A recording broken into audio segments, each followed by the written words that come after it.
Got a Good to crew. be here. See your cat behind you. Yeah, Zelda's here. She's here for the stream. She doesn't miss. Uh, all right, folks. Well, welcome back to another Cycling 74 Discord office hours. I'm super excited to have John Baylies here. Some of you may actually are more likely probably to know John as Sousastep. If you've been around the office hours for more than a handful of minutes, you've probably struck John. Super helpful, incredible Max programmer. John's always willing to get down and help folks in the office hour, in the Discord. And let me tell you a little bit about John. So, John is a freelance tuba player. Perhaps you've seen John with his instrument. It's quite the sight. It's incredible. We may get a little demo today. He's also an audio technician and works with electroacoustic improvisation. He's a native of North Andover, Massachusetts. His band is Sousastep. So that's his alias here in the Discord, which is a multi effects rig as well called Susa FX. If any of you haven't checked it out, I highly recommend. John's done some incredible work there. He also performs in ensembles such as, I'm gonna mess up how this Dinganeck. You nailed it. That's exactly it. Dinganeck Street Band. Oh my god. I mean any band with a name like that just immediately makes me want to check it out. Anyway. Nice. John, welcome to Office Hours. I feel like this is long overdue having you in here. Super stoked to have you here. Thanks for joining us. Thanks for having me. Good to be here. Nice. So John, I want to kick it off first by telling us a little bit about your background. Like I feel like biographies and abouts and whatever never quite do someone justice. But I just having known you through Discord, through Max for a number of years, I know that you are a multi hyphenate. You're not just a tuba player. You're not just a Max programmer. You do way more than that. How the heck did you get here? I started on trombone in middle school because my grandfather had played trombone. And even though I never met him, my parents wanted me to give it a go and see how I liked it. But I wasn't very good Nice. at the slide. I was very out of tune. Tuning still to this day is my most difficult thing to do. So I switched over to tuba because just using 3 buttons was way easier than using a slide. And I kept practicing through high school, got pretty good, got lessons, decided to go to Boston University and get a degree in classical tuba performance. And I went through those 4 years and got my degree and kind of realized that I wasn't going to make it as a classical tuba player. So I Right. started studying electronic music, which I realized I enjoyed a lot more than classical music at the time. And I started learning Ableton and used an app called Controller Mate that let me use the game controller to control Ableton way Right. back in 2014. And I took Controller Mate as far as that could go, but it didn't have any abstractions, so I ended up copying and pasting everything, and that was getting to be a real chore, and I knew I had to learn Max, Mm. but it just seemed so daunting that I was never quite able to dedicate enough time to pick it up on my own. And then eventually I came across the term Sonic Arts just randomly on the internet.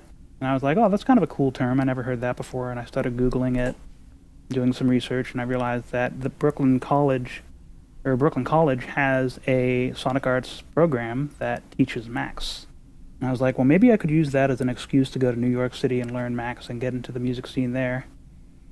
And so Nice. I drove to New York City and checked out Brooklyn College and realized they had this dilapidated recording studio that I could pretty much take over, and that sold it for me. So I moved to New York City and started posting up in that dilapidated recording studio all the time, practicing as much as I could. I think I took 3 semesters of one-on-one lessons that were technically composition lessons, but really Max lessons. And then I Right. took 2 classes of dynamic and interactive media processing, which was really a max class. And Wow. Full immersion. yeah, I knew I'd have to immerse myself in it to really understand it fully. I also used it as an excuse to get into programming because I had been interested in programming my whole life since Right. middle school. I think I tried to change my dad's Windows PC's start button from start to Pete, but because Pete had one less letter than start, it shifted everything over in the registry and the computer wouldn't fully start. And so I had to use Control Alt Delete to get back into the registry and change it back to start so that the computer would fully boot. Oh my god. So I was That, interested in programming as a kid. I don't know why my parents never really latched onto it and got me lessons or anything. I think they were more interested in having me learn music and programming at right. the time. So the That's last like 10 years I've been trying to turn that back around and get deeper into programming. that's this is quite a journey. This is kind of funny too. I mean, I think wiping accidentally wiping the family PC is like a rite of passage. Like accidentally screwing up. I think my parents bought us a Pentium 90 and like a long time ago, 1994 or something, and I think within like 3 days I'd completely hosed the hard drive from just doing stuff I wasn't meant to be doing. Nice. The PC guy Pentium was 93. yeah, the PC guy was like, what were you doing?" But yeah, I mean, New York is a great place to go with the intention of, getting into Macs. There's certainly a slither of Macs history in New York and programmers and NYU's there, and bunch of cycling employees too. And so you got into the scene there. I know you were playing live there in New York a bit, right? Yeah, I was playing around New York City with a whole bunch of different brass bands and organizing my own electroacoustic jam sessions around the city. What year was And this? I moved to New York City in 2017. Okay, okay. So you were there, what, until 2020? Yep, I was there for about 6 years. I think I left around 2023. Okay, nice, nice. And so during this stage of learning Max, the deep dive programming, when did the whole idea come to be like, or was it there from the beginning to merge like Max and your tuba playing into kind of one huge immersive instrument? In 2014, my only goal was to play dubstep with the tuba because I had gotten into dubstep. Yes. And I was trying to find good live dubstep, and there was no good live dubstep in 2014. There's good live dubstep now, Right, but not in right. 2014. And I was like, how hard could this be? This dubstep. It can't be that difficult. And here I am, a decade later, barely able to play it well, but I'm getting there. And I love Max it. just happened to be the best platform to do this with. I was just doing a lot of research on what platform I should use to try and play dubstep with a tuba, and I looked up all the DAWs and realized Ableton was the best for playing live, and Ableton had Max live, and just kind of went from there, I think. And I had no programming experience to begin with, so I couldn't dive right into C++ or anything. Yeah, that's incredible. The first time I ever like clicked on like who's this Sousastep guy, right? And like clicked a couple of links and got to your sound, and I reckon the first 2 bars I was like, this guy's doing dubstep on the tuba, like without knowing that was your intention. I was like, this is wicked. Very cool. Very cool. I mean, it's those bass tones that come from the tuba just lend themselves so well to dubstep. They do, but I think I might run into issues when I start playing on bigger sound systems, because I'm amplifying those bass frequencies so much, and then I have a mic in a cone that's Right. collecting all those frequencies, and It's kind of a struggle the bigger the system is. I've been kind of lucky that I've only played on quieter systems so far. Yeah, I wonder how that will work. I mean, if you get back behind the PA enough and have some in ears or something, you might. I think you should be pretty good. Um, yeah. So this development of the Max Sousastep FX rig started essentially in 2014, right? Yeah, I'd say so, although I didn't really start studying Max until 2017. And so when did the kind of the system as we know it, as we've seen, as is available on your website, like when did this development of that system begin? Like Susa FX. That began the moment I moved out of New York City and stopped having to work so often. I moved back in with my parents, so I have a lot of free time now. Nice. So like And 2023? 2023, yeah. Yeah. I Okay. moved back So it's been, good 2 to 3 years, right, of development. Yep, about two, I'd say. Yeah. When did you do? I'm curious on the light integration on the tuba. That started when I was studying at Brooklyn College. I think I had an idea to do some kind of visual effects along with my dubstep stuff, because so many dubstep shows have visuals. So I figured I had to have some kind of visuals going on. And my teacher, Brigham Strauss, knew about how to use teensies with LEDs and Max. And so he taught me how to do that from the beginning. Although after that, I sort of figured out the LED mapping thing on my own. Yeah, right. I mean, LED, controlling LED. So you're doing per pixel control, right? That's right. I'm just picking out all the XY values for each pixel and then sending the RGB data to the teensy for the Max rig. Wow. How many LEDs are on the tuba itself? 201. Nice. And that one LED was an error because I used a projector to place them all, Right. and I couldn't do it all in one day, so I had to pack it up and put it away and then set it up again. And it's really tough to realign a projector with a cone. So I didn't line it up perfectly, and I ended up having one extra LED a little further down in the bell, where like one spot of light was misplaced. And that took a while to figure out how to code properly so it worked well. Nice. If I had to do it again, I would not move the projector. Are you using? I'm curious. We're getting a little technical here. So is this the WS2812 LEDs? Is that the one? The WS2812B. There are better Right. ones now, though. There are better ones. Okay, because I know that they're per pixel.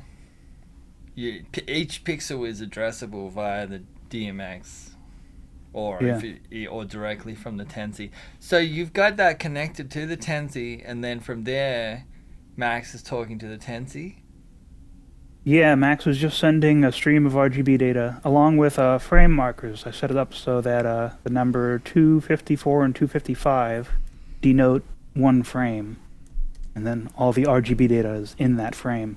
That way, Right. if it like accidentally gets unplugged, then it can resync Right. immediately after being plugged back in.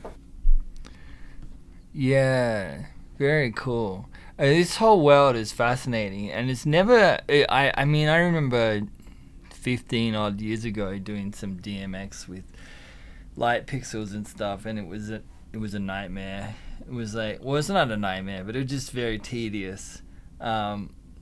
And it's incredible how far, it's like I don't really think about someone sitting in a room developing LED pixels. But it's like all of a sudden it's like, wow, this is actually not hard, and you can get these strips for a few dollars. Yeah,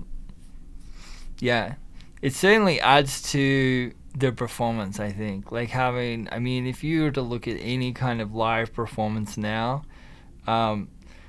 even your classic country acoustic musician, almost no one is turning up and just playing, and that's it. like almost every rig has some level of technology in it, from your local guy to Rosalia or Deadmau5 or whatever. Except for one artist that we can all think of. Oh yeah, Auditure. yeah. I've never been to their live show. Is it really Blackness? Yeah, I saw them play at the last time they were in LA, which is a decade ago now, almost. At the Wilton, which is actually pretty beautiful. Live, it's a classic old LA Sunset Strip venue, quite nice, big balconies and stuff. And yeah, it wasn't quite dark enough. I think this was the early days of them deciding, decade, we're going to black out every show. But I don't know, there was still some bar lights and stuff, which kind of made it distracting, because the only thing you could see is guys serving cocktails. I didn't want to see those guys. I didn't want to see anything. So it wasn't quite black. But yeah, it is. I believe now it's on another level. Like, I believe now they're blacking out the exit signs and everything. So if there's an emergency, you've got to, like, put your cell phone light in the air or something. That sounds like a good time. But yeah, I mean, those guys are using technology in another way for sure. Yeah. I do feel like my tuba rig could be noisier. Like, oh yeah? Maybe more granular. Yeah. Did you use any distortion in your setup? I've got distortion. It's a pre-low pass filter. Okay. Yeah. But I don't have anything granular. Have you ever put it through RAW? No, not yet. I got to do that, especially now that RAW is in Max. Yeah. I'm very curious about RAW, the harmonic feedback setup. You might open up with the tuba. I think you might open up a portal to another dimension. Or I definitely got to check that out. Or I might feel the sub bass here in Los Angeles. Hey, I'll be right back. I got to get more water. All right, folks. We've got John Baylies here. He's just topping up, refueling. If you got any questions for John, drop them in the comments. It's a good time. If you haven't checked out John's work, good spot to start. He has a website. Let me just drop it here in the comments. There's a ton of stuff there, including his Susa FX project, which you can check out. And it integrates both LED lights, DMX, and the game controller as well. It's pretty impressive, really. I'm not a brass instrument player, not even close. Don't think I've ever even held a brass instrument, but I would give this a go. I think it would be pretty fun. I see Andreas Wetterberg in the chat. Probably a good time to mention that this time tomorrow we have Andreas Wetterberg joining us. Yeah. LEDs are a blast. So I was talking about the one that John uses. What is it? The WS2812. I'm trying to find a link that's not huge. It's very popular and very easy to find. WS2812B. And it's super. It's there's a lot of documentation about this. It's quite easy to leverage in Max. John, you mentioned there's a better LED than the 2812B. What is that? Starts with an A. I've been looking at this guy Jason Kuhn's GitHub for a while. He's been making a really cool LED mapper. Okay. And he's using a lot of the newer LEDs as well. He's also working on like Fibonacci spiral LED patterns, which is really cool. Cool. If you find the code for that other LED, I'd be curious because anything to make things easier, more fun, more flexible. I do love that the WS2812B is very easy to get hold of and use. Okay. Yeah, I forget the name of it, but you can definitely find it through Jason's GitHub. Okay. Awesome.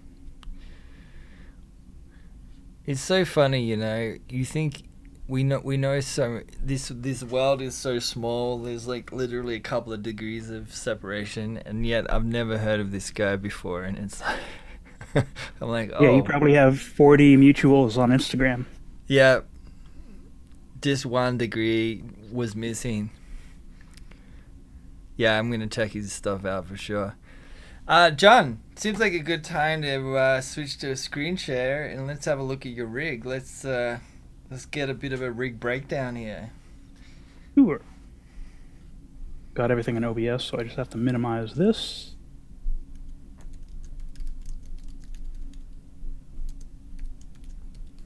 There.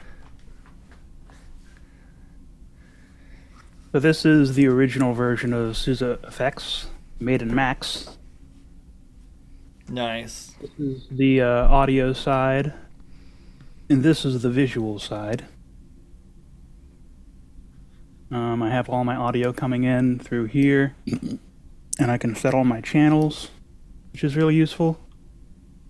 And I can set whether the main mic input is live or pre-recorded, and I have a bunch of pre-recorded Tuba clips in Ableton that I can send to Max for testing purposes. Wow. I just love this UI. It's so cool. I want to do a book about Max UIs, like, because it's the beauty of Max is that we all, I guess in some ways we're influenced at times by each other, but also I think ultimately we end up building the UI to suit us. Like, how can we see the information of what's happening and the likes? And it's like, I love it. I love it. I found myself really enjoying transparency. I just like when the screen's real busy and I can see through windows into other windows and know everything that's going on at the same time. Yeah, that's actually quite smart. I'm not sure transparency would work for me. I don't know. I should maybe consider trying it. But I could actually, if you're this is where I definitely encourage friends to develop muscle memory and start building a UI, because I see a lot of friends don't ever even go into presentation mode and they perform out of edit mode, and I'm like, what are you doing? But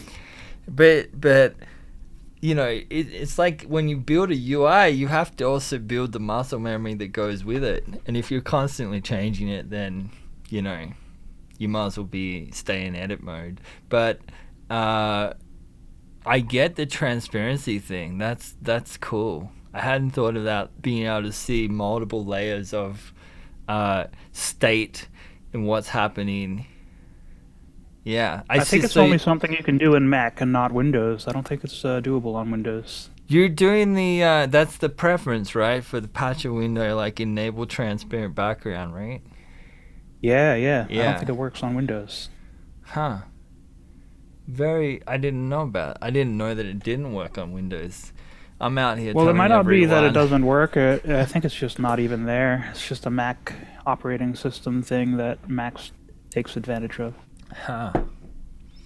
Well, there you go. I maybe should stop telling everyone to use that, because it's not universally applied. Yeah, John, talk us through the rig here. What's happening? What's the signal flow? What's the visual flow of your setup here? And is this what you're primarily looking at when you play live? Yeah, usually when I play live with this rig, I'm sitting in front of my screen and looking right at the computer and adjusting things as I play. But when I'm playing on stage, I'm not looking at the laptop screen at all. It's all muscle memory with the Xbox controller. Nice. Nice. You know, Yeah. the controller, I was a bit torn when we beefed it up recently. The gamepad that came with Max 9, and well, it came a little before that, but it really got some shine with Max 9. But it really is something incredible. Like, I hadn't even thought about this because I'm not a gamer, and I hadn't held a modern game controller for some time, and got a PS5 controller and was like, wow, this actually feels really nice in my hands. Like, it feels nice, and actually I've just got two hands and 10 digits, but I can control a lot of things at once, like more than any other MIDI controller I've ever touched. And it was amazing because I did play PlayStation a lot earlier on, in my youth. And I was like, how natural it just felt. And it's like, yeah, I wanna play with it more. It works surprisingly well on a tuba too. There's always a nook in every kind of tuba that you can wedge a game controller into and Velcro it down. Well, I was just And then you looking can at just your use your left hand. Yeah, I was looking at your website. Like, you guys, any kind of brass player is already creating that kind of muscle memory with the hands, right? You can't always be looking at where what you're doing with your fingers. You're not a guitarist, and often these instruments take up more space than a guitar. So trying to even move your head around to look at it whilst blowing at the same time it's not possible. No. So you have to trust your hands. Yeah, makes sense. Makes sense. And I tried playing bass for a little while, and the finger movements you got to do are so difficult. Mm. And then I was comparing that to trying to learn how to use the joysticks with the buttons simultaneously, and I was like, these finger movements are difficult, but they're still not as difficult as playing bass. So you got to be able to do some really cool stuff on a controller if you practice a bunch. Right, right. Talk us through the signal flow here, John. I've got a couple EQs, one for the lows and one for the highs. I think the low one is using FabFilter Pro Q right now, and you can see how ridiculously big this boost is. I have a 22 decibel boost here on top of a 30 decibel boost there. Wow. And that sounds good. The tuba's lows drop off so significantly acoustically, and combined with the lows dropping off on the microphone itself, you just need a ridiculous boost to get the bass to be back in the picture.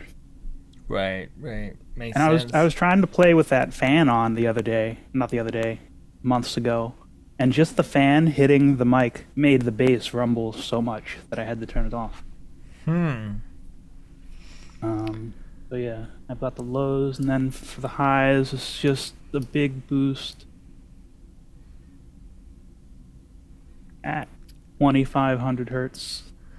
A huge boost, 20 are decibels. you turning this on and off when you play live? Are you setting the state at the beginning of your set and then leaving it as is?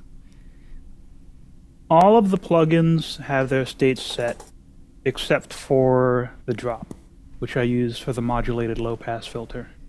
Although I am switching which plugins I'm using dynamically. Right. Okay. So where do you want to go from here? So then on the right side, what are these two max or the 3, 4 max windows, the more rainbow colored windows on the right doing? What's going on here? Oh, you mean, well, these are for the visual effects, Okay. but we're leaving that out of the way for now and just going through the audio effects. So when you play live, you've got this transparent overlay. Are you also using Ableton? Yeah, I've got Ableton for the drum loops and Okay. backing tracks, and I have a lot of MIDI connecting Susa FX to Ableton. I think I have the MIDI window somewhere. Where's my MIDI? There it is. So Susa FX. Oh, this is amazing. this is your MIDI matrix. Yeah, that's Wow. all the MIDI that goes from Susa FX to Ableton. And I think it's crashing the MIDI port sometimes. I keep upping the Q lim. I have a Q lim on all the MIDI outs, and I keep turning it up to like 30 milliseconds, and I don't know what's going on with the MIDI port. So one of the big refactors I have to do is switch it all over to OSC. Yeah. Which is one of the big refactors that is making me want to just ditch this rig and move on to the Rainbow rig entirely. We'll get to the Rainbow rig shortly here, but I'm curious. Yeah, I guess it makes sense to switch to OSC, and maybe switching to OSC is part of the moving to the Rainbow rig as well. So you're sending from your Mac system MIDI triggers to Ableton to play backing tracks, beats, etc. Mm-hmm. I have a Okay. whole bunch of drum loops lined up, and they play according to what the tempo is. I have 4 different groups for 4 different tempo ranges. And every time I record a loop in Susa FX with the tuba, every time a loop fades out, a new drum clip will play automatically. Nice. That's There's is so that a much- follow action that's switching? No, it's there? just MIDI. It's all Max for Live in this device I'm put together. This think is I sick, stole somebody John. This else's. is awesome. Very cool. So Ableton is essentially on sampler / playback engineer duties, right? That's right. There are some effects for the drum loops, but that's about it. Nice. Otherwise, it's sampler and recording, and I also have one channel for networked jamming with a VST called Jam Tuba. Very show cool. that. Briefly.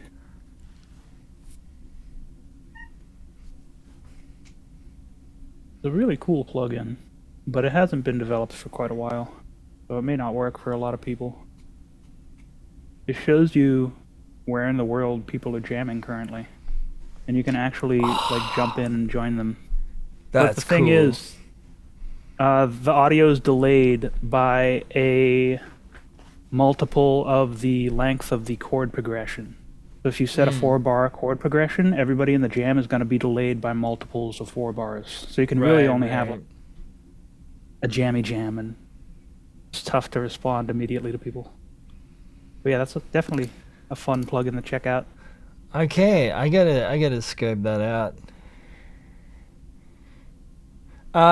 John Andreas has a question about he'd like to hear a little more about how you control the patterns and sequential, like, so you're sending triggers from the game controller, is that right? That is then going to Max, and then Max is sending the responsible MIDI over to Ableton. Right.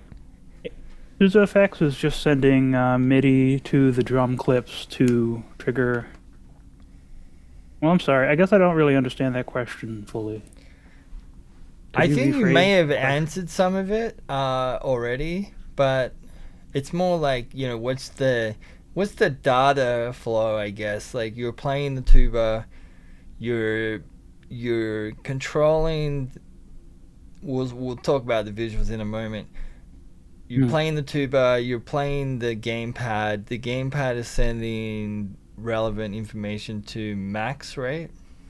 Yeah, through the gamepad object, and then that goes through all these parameter bindings, so I can connect the game controller inputs to the audio effect parameters. And I have a whole bunch of stuff going on for the visuals. Like, the visual envelopes are massaged completely different than the audio envelopes. If you And go that- down... Nice. Sorry, go ahead. Is that a cross patch there that I see? Yeah, this is Crosspatch. It's getting a little unwieldy, but it's worked. I well don't so think I've far. ever seen such an extensive use of cross-patch. Folks, have a look at that. That's incredible. What is the I/O on that? How many ins and outs do you have there? Oh boy, I can check the number. No stress, but that's decent. Um, I 50 mean, and 74. I will admit I love a bit of cross patch myself, and it's certainly one of those things where it's like, how did I live without this before it became? It just makes sense. Yeah, I was really happy when cross patch appeared because it was really useful when I had maybe 20 inputs and 20 outputs. But I don't really know what would be better than this. Yeah, I don't. I think for we all like Max.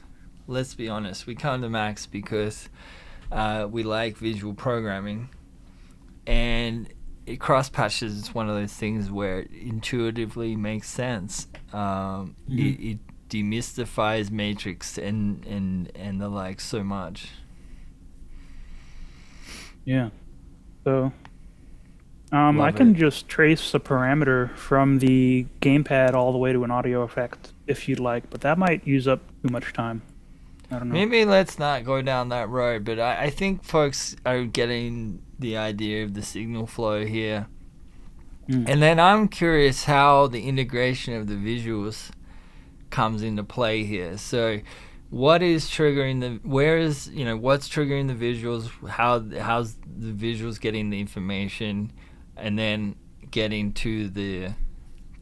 over to the physical tuba to display.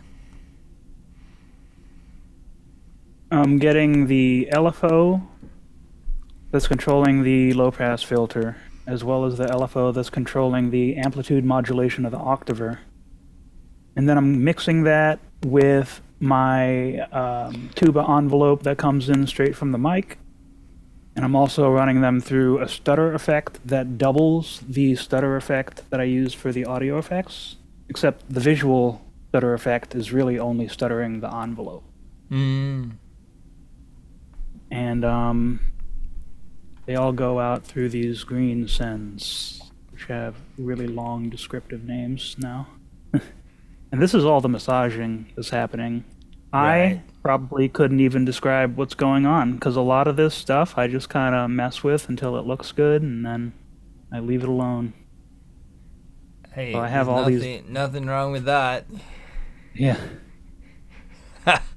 Then all these sends go out, and since I'm running the visual effects in a different top level patcher, I can use the receives, and they're received by all these little abstractions that I don't have a good name for. Okay. Let's see. Which one's running right now? Right now, oh, there's the visual that's running. This is an idle animation. It's just for when I'm not playing any tuba. There we go. Very And cool. you can change the animation by messing with these sliders. Let me open up the abstraction.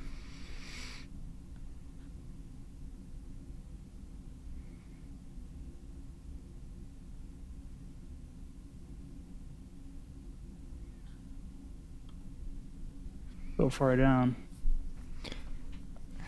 Oh, so this whole 3D visual that we're seeing here right now ends up on the LEDs.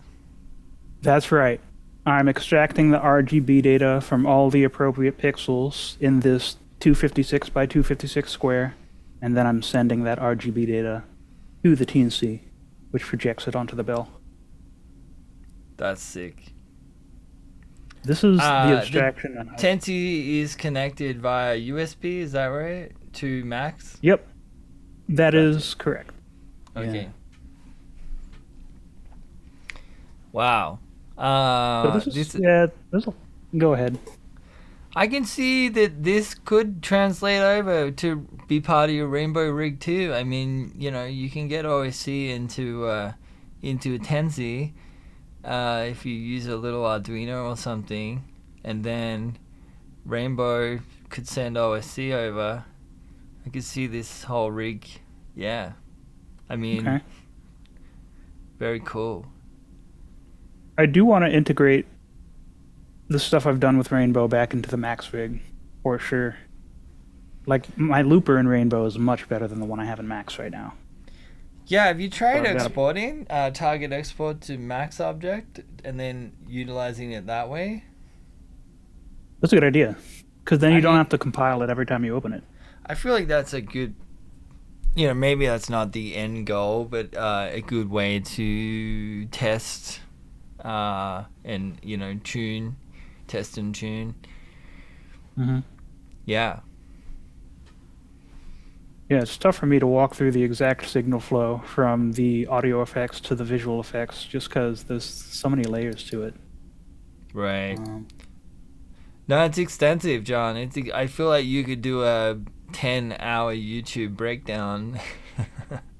I know. Make it I did my do- first YouTube video a couple of weeks ago, You and could do a it's Twitch painful. stream. I need to get used to it. I It's tried doing some Twitch painful. streams. They're tough. They're so difficult. just I have to get practice, it. I I get guess. it. While I'm here on this stream, I turn around and say I'm not a streamer, but I think there's an art form to YouTubing in itself, or being a YouTuber. No pun intended. There's John. I'll give that one to you. That's your YouTuber. That's your stream name. YouTuber? Sorry, YouTuber? YouTuber. I think that's taken. I'm pretty sure that's taken. I'm No, sorry. I feel like that's just too easy. John, I know you hooked the tuba up. Are you able to give us a little spin, a little demo? I'm not sure how this will translate over to our stream Discord, but I'd love to let's- give it a try. I let's haven't try. used I this think rig everyone in- here is gonna show some mercy. Yeah. You know, the second you start bringing in acoustic instruments to a Zoom/Discord stream, it could melt down. But let's give it a try. And folks, if you want to see John's work, he's pretty active on Instagram. You can see a ton of cool videos. He does have a YouTube and the likes now. Don't hesitate. And John is around on the Discord pretty regularly too, so you can always reach out to him on Discord here. I haven't used this rig in a month because I was prepping for a gig with the Rainbow rig. And Are you there like was a me, point John? like a week or two.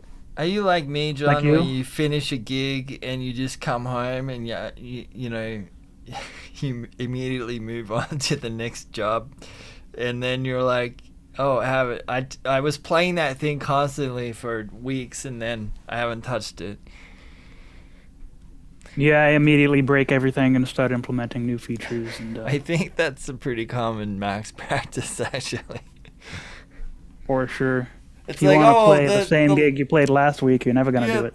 The live rig is working beautifully. Let's completely refactor the entire thing.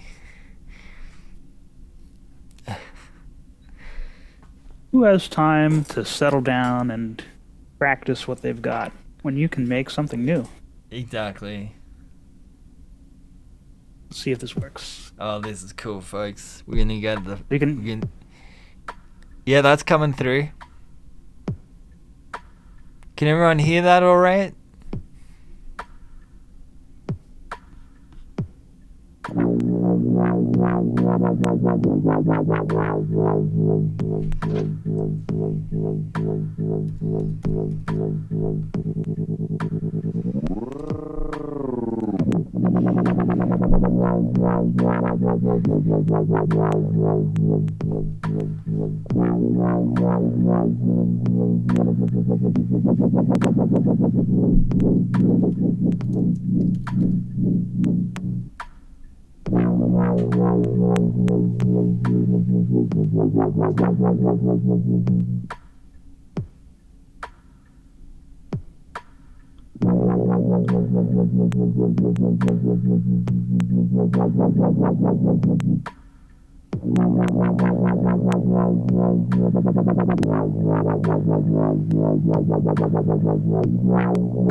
That should have looped.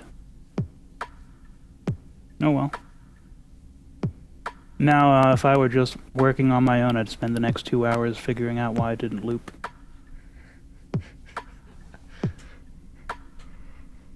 Where is my looper? I don't know. I think I might call it for the performance right there. Ah, man. That was awesome. Oh, thank you. You know what they say, John? Always keep them wanting more. I want more. That's true. Very cool, very cool. This is tough. This is tough over a stream. Oh, I totally... It's incredible that you were able to just do that right now. This is super cool, John. You really are holding down an entire tech acoustic brass space of your own, and that's just super special, actually. I gotta commend you on that. I don't know anyone else that's even doing anything even close to this, so yeah. I want to hear it on a big PA. Me too. Big sub bass, and yeah. I might rent some time with the Hennessy sound system and run some tests. I think it would be pretty amazing. You know, and just in terms of like knowing what you're dealing with too, like I don't know how it will go. And like you said, getting on big PAs and having live mics could end up, you know, in a feedback loop from with some serious bass frequencies. But you know, if you can test it before you get to the big show, that's even better. I think I'll just have to turn down the bass, or maybe use a microphone like the Grateful Dead used, where they had one slightly lower and then inverted the phase to like cancel out all the noise.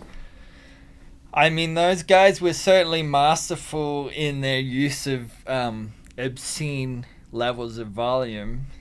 But they did have, I'm forgetting his first name, this is terrible of me, Maya speakers, you know, in their pocket. I mean, he was, the whole way Maya speakers got started were building those loudspeakers for the Grateful Dead. And now they're some of the best loudspeakers in the world. Meyer was post Wall of Sound, right? I'm not sure on the exact, but he was most definitely involved. So I can't say for sure on the history there, but I certainly know that he was most definitely involved. And I mean, as far as loudspeakers go, those guys have sub bass on lockdown. I was reading Phil Lesch's autobiography recently, and he said that Meyer's speakers were the first time they had earthquake-like bass. Yeah. They have that infrasonic speaker. I forget what it's called, but it's insane. It goes down to 5 hertz. And the whole reason that speaker was developed was Metallica, who have 3 Meyer loudspeaker rigs in the world. They have one, I think one in Europe, one in Asia, and one in America as a whole. And in Europe, Metallica, they're due to, you know, licensing and whatever, aren't able to do fireworks. So the whole concept for creating that infrasonic loudspeaker was they wanted to have the impact of fireworks without actually having fireworks. So they got insane lighting rigs, and then they would flash them only for that, but they would also sync it with the infrasonic blasts across the space, and it had the same feeling as if it was like, pyrotechnics. And Wow, Maya basically developed that infrasonic speaker. I'm on their website right now, but they've got so many different ones. But they have one but they basically had a 25 speaker array just for the infrasonics and blasting people with 5 hertz. That sounds like a great time.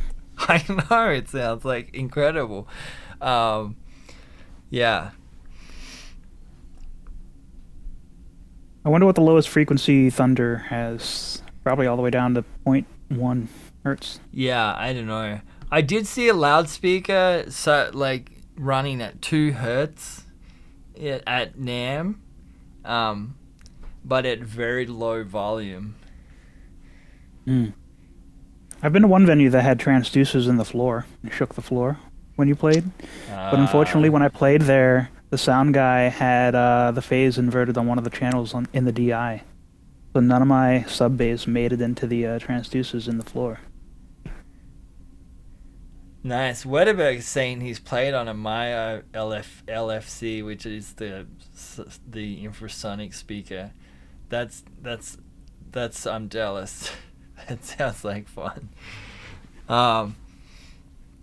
Yeah, there was a guy he's an infamous San Francisco artist, Scott Arford. He's also an architect.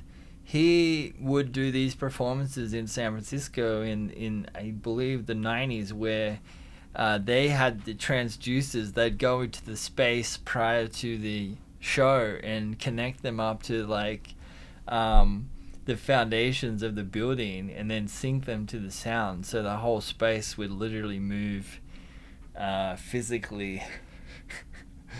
These were the good old days when you didn't need to be worried so much about HR and the likes. I believe they got to a point in San Francisco where no one would let them do it anymore, but No.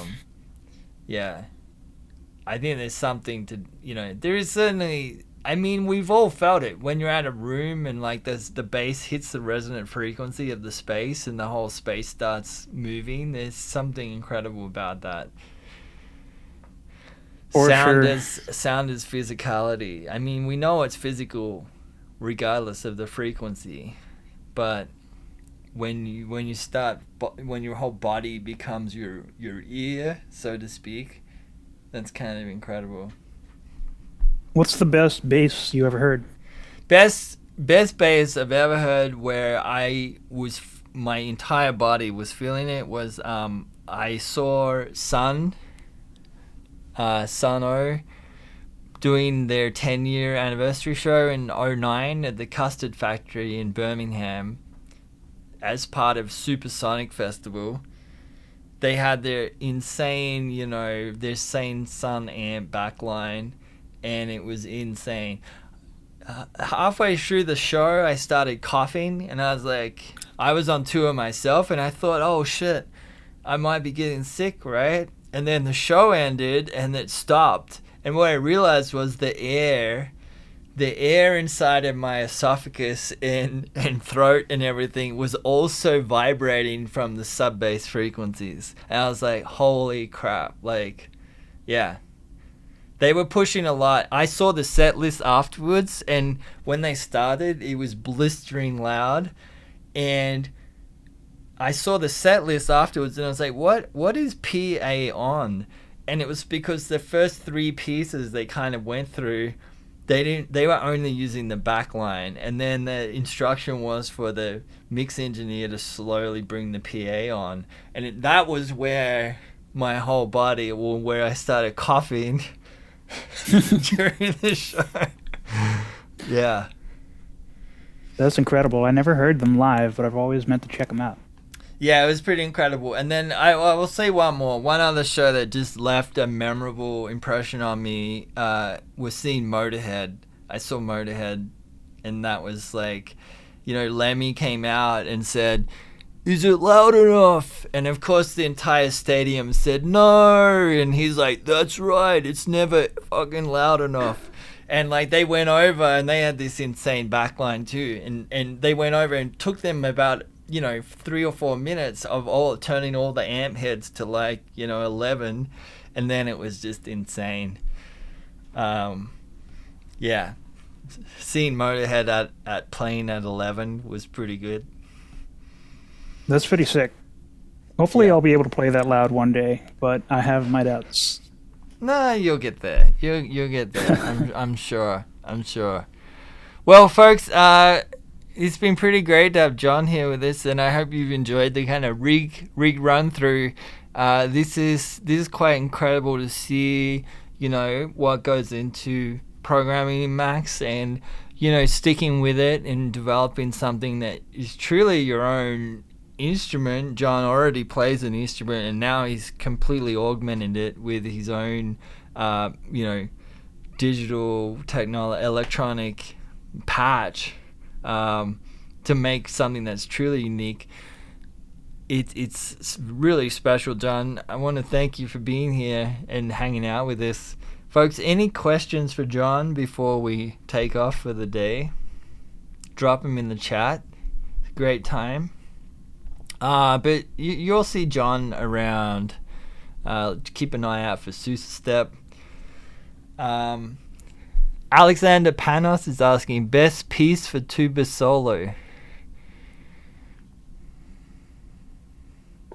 Good question. I'll have to say Triumph of the Demon Gods. Yes. What a name. Triumph of the Demon Gods. It's a great unaccompanied contrabass tuba solo that I played during my senior recital. And it's got no tempo, very abstract. I'm kind of learning that the tuba is very metal. Like, I feel like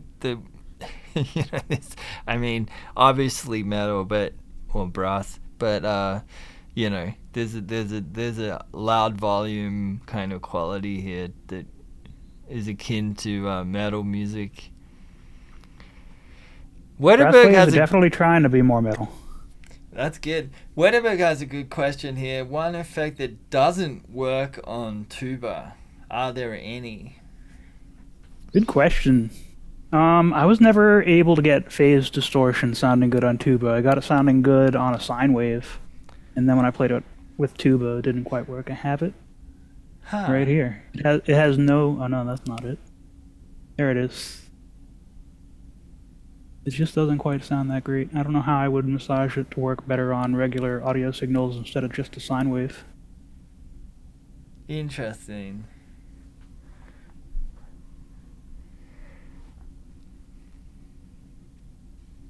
If you have any ideas, let me know. Yeah, I guess phase distortion is something that goes well after... obviously, once you start changing the phase of a sine wave, you end up with a complex oscillator of sorts. I imagine with the tuba, I think phase distortion coming after some other effects first that are changing the timbre and the likes could be interesting. So Wedderberg's saying more dubstep wobble. Yeah, okay. Possibly. Wedderberg's also saying more low pass filter before, possibly. Yeah, just filter the tuba until it's just the fundamental. Yeah. That could work. Ultimately, you want to add some additional harmonics there with the phase distortion. So it doesn't matter if you filter some of it, you're going to end up getting some of it back with the phase distortion if you're able to narrow down to a few bands, possibly. Good experiment, though. Harold Oakland has asked, you mentioned Tenzi earlier. Have you experimented with other microcontroller externals in other projects, in this or other projects? I've only worked with the Teensy and the Raspberry Pi. I haven't really checked out any other controllers yet. They both do everything I need them to do, and they're so powerful now. I can just have all my visuals running on the Teensy and all the audio running on the Raspberry Pi. I mean, I will recommend one microcontroller here that I've only become aware of in the last few months, and that's the I seem to admit is the Arduino 33 IoT, and that's pretty incredible to use. That has built-in Wi-Fi, accelerometer, and gyro all on the one board, and it's about the size of a Tensy. Yeah, it's quite nice. What do you use it for? I'm using it to create a kind of DIY accelerometer glove. Oh, cool. Yeah, so connect up a few flex sensors and like be able to basically, I mean, here's a prototype right now with the battery and everything that's working. But size-wise, you can see, yeah, it's pretty small. Nice. And it's not I bad. tried to connect. Comes in at about $20. I tried using an accelerometer with the Teensy, soldered 6 pins together, and I couldn't get good data out of it. I'm not sure why.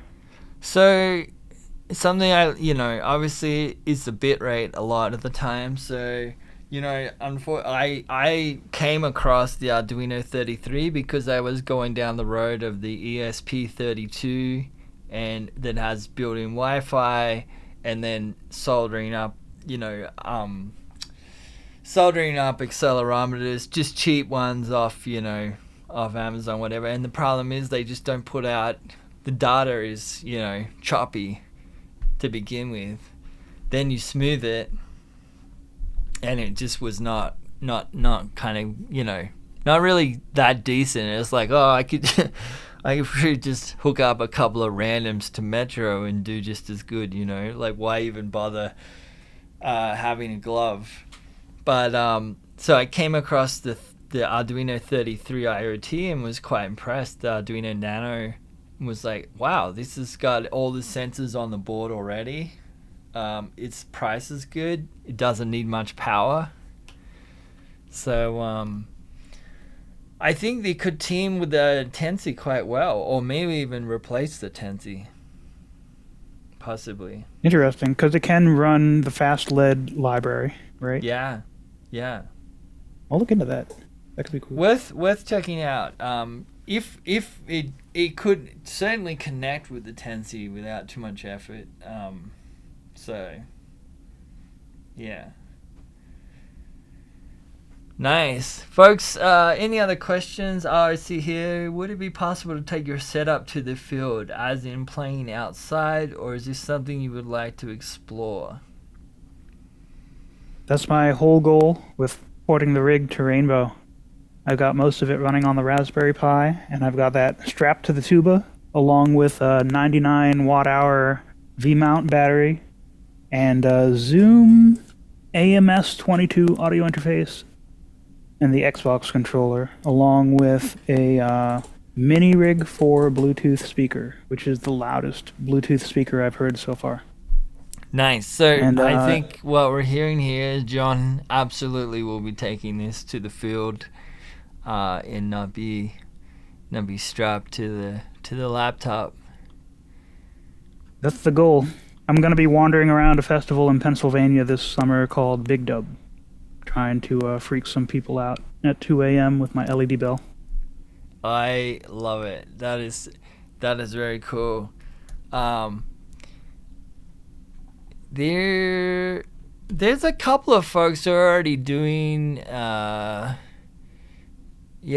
some good stuff in the field with Rainbow and wireless. There's a guy I know, Luca Pagan. I don't know if any of you've seen Luca's work. It's more of a exoskeleton thing. I'm just going to drop a link here. But Luca is using Tensies and Rainbow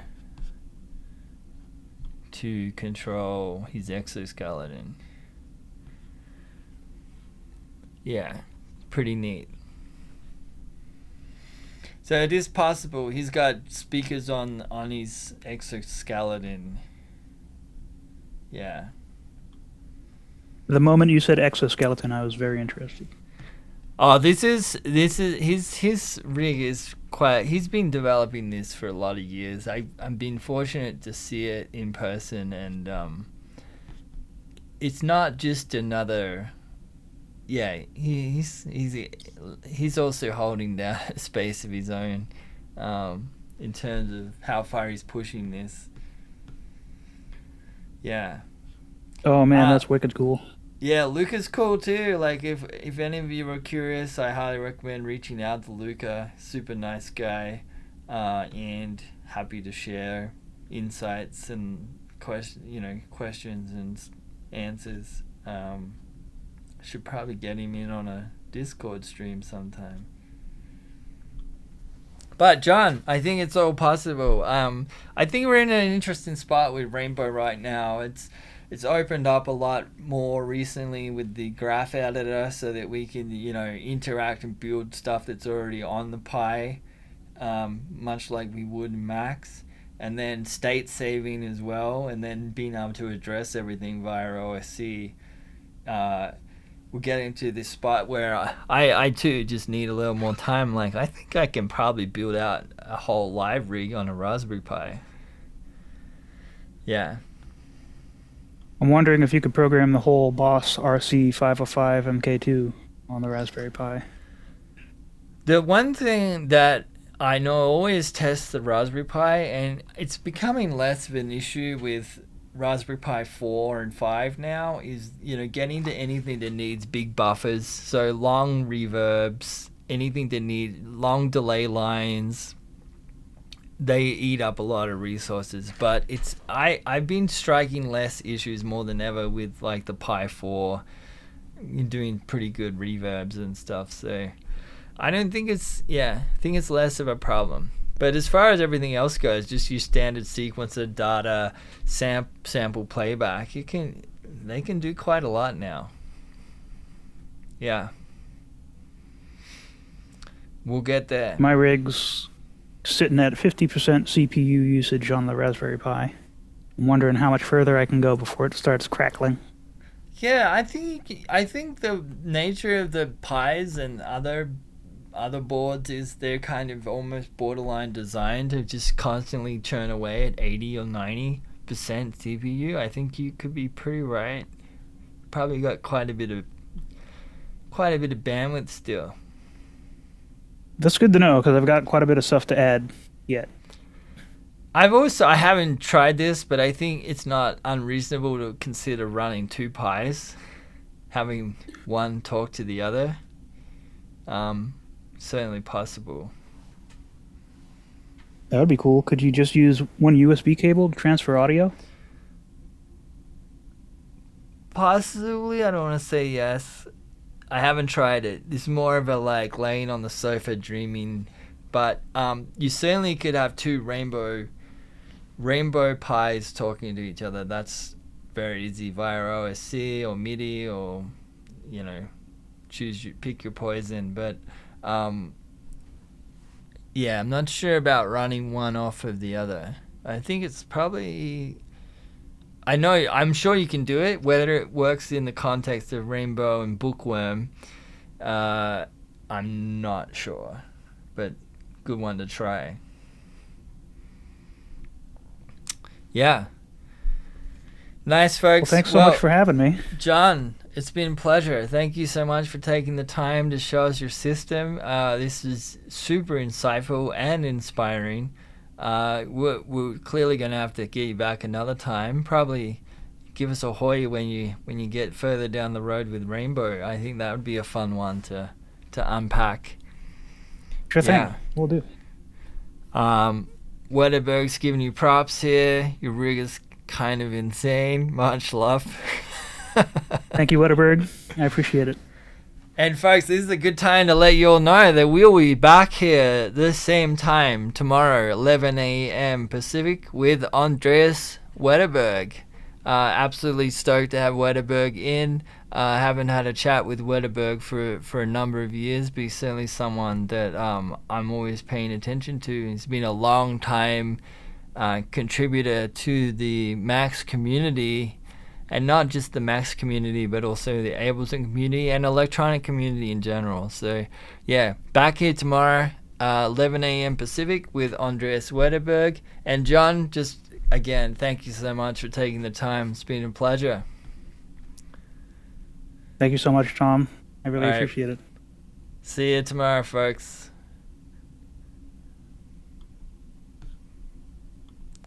John, stick around. Good stuff, mate. That was awesome. Yeah, that was a lot of fun.